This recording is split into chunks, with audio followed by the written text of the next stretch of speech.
নমঃ শিবায়। হর হর মহাদেব। ভক্তবৃন্দ, 2026 সালে নিত্য শ্রবণ করুন মহাদেবের শক্তিশালী মন্ত্র। ভক্তবৃন্দ, মহাদেব এবং সোমবার এবং চন্দ্রদেব এই তিনটির সাথে গভীর মিল রয়েছে। ভক্তবৃন্দ, যাদের চন্দ্র দুর্বল তারা মহাদেবের আরাধনা করলে, মহাদেবের নাম, মহাদেবের মন্ত্র শ্রবণ করলে চন্দ্র শক্তিশালী হয়ে থাকে। ভক্তবৃন্দ, যে সকল ভক্তের চন্দ্র দুর্বল তাদের মানসিক চাপ থাকে, ঘুম ভালো হয় না এবং সকল কাজে বাধা বিপত্তি লেগেই থাকে।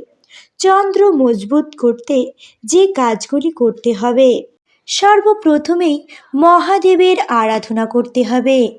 দ্বিতীয়ত, রূপোর জিনিস ব্যবহার করুন। সম্ভব হলে রূপোর পাত্রে জল গ্রহণ করুন। একটি রূপোর গ্লাসে সারা রাত জল পূর্ণ করে রাখুন এবং সকালবেলা ঘুম থেকে উঠে সেই জল পান করুন।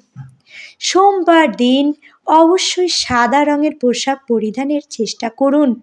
সাথে সাথে মহাদেবকে সাদা রঙের ফুল এবং দুধ দিয়ে অভিষেক করান।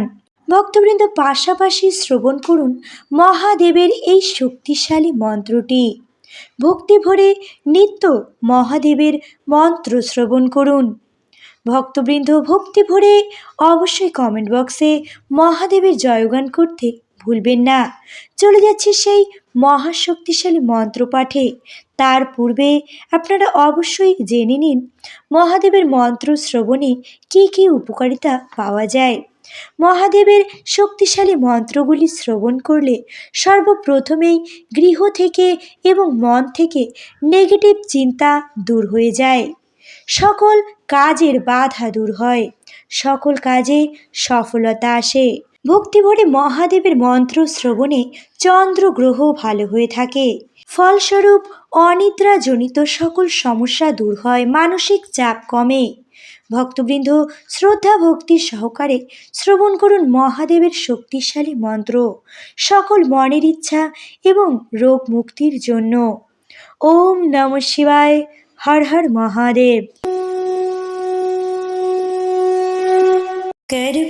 कर्पूरगरं करुणावतारं संसारसारं भुजगेन्दुहारं सदा वसन्तं हृदयारविन्दे भावं भवानी शयितं नमामि। कर्पूरगरं करुणावतारं संसारसारं भुजगेन्दुहारं सदा वसन्तं हृदयारविन्दे भावं भवानी शयितं नमामि। कर्पूरगरं करुणावतारं संसारसारं भुजगेन्दुहारं सदा वसन्तं हृदयारविन्दे भावं भवानी शयितं नमामि। कर्पूरगरं करुणावतारं संसारसारं भुजगेन्दुहारं सदा वसन्तं हृदयारविन्दे भावं भवानी शयितं नमामि। कर्पूरगरं करुणावतारं संसारसारं भुजगेन्दुहारं सदा वसन्तं हृदयारविन्दे भावं भवानी शयितं नमामि। कर्पूरगरं करुणावतारं संसारसारं भुजगेन्दुहारं सदा वसन्तं हृदयारविन्दे भावं भवानी शयितं नमामि। कर्पूरगरं करुणावतारं संसारसारं रुजुगेन्दुहारं सदा वसन्तं हृदयारविन्दे भावन् भवानी शयितं नमामि कर्पूरगरं करुणावतारं संसारसारं रुजुगेन्दुहारं सदा वसन्तं हृदयारविन्दे भावन् भवानी शयितं नमामि कर्पूरगरं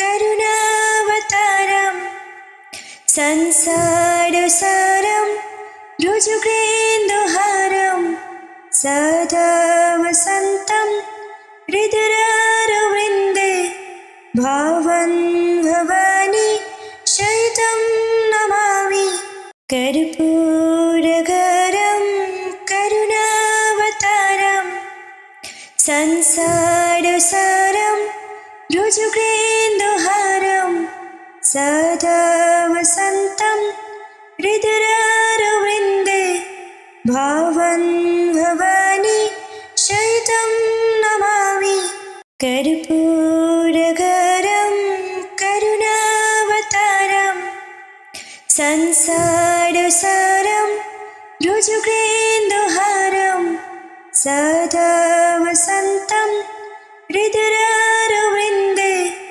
भावन् भवानी शयितं नमामि कर्पूरगरं करुणावतारं संसारसारं रुजुगेन्दुहारं सदा वसन्तं हृदयारविन्दे भावन् भवानी शयितं नमामि कर्पूरगरं करुणावतारं संसारसारं रुजुगेन्दुहारं सदा वसन्तं हृदयारविन्दे भावन् भवानी शयितं नमामि कर्पूरगरं करुणावतारं संसारसारं रुजुगेन्दुहारं सदा वसन्तं हृदयारविन्दे भावन् भवानी शयितं नमामि कर्पूरगरं करुणावतारं संसारसारं रुजुगेन्दुहारं सदा वसन्तं हृदयारविन्दे भावन् भवानी शयितं नमामि कर्पूरगरं करुणावतारं संसारसारं रुजुगेन्दुहारं सदा वसन्तं हृदयारविन्दे भावन् भवानी शयितं नमामि कर्पूरगरं करुणावतारं संसारसारं रुजुगेन्दुहारं सदा वसन्तं हृदयारविन्दे भावन्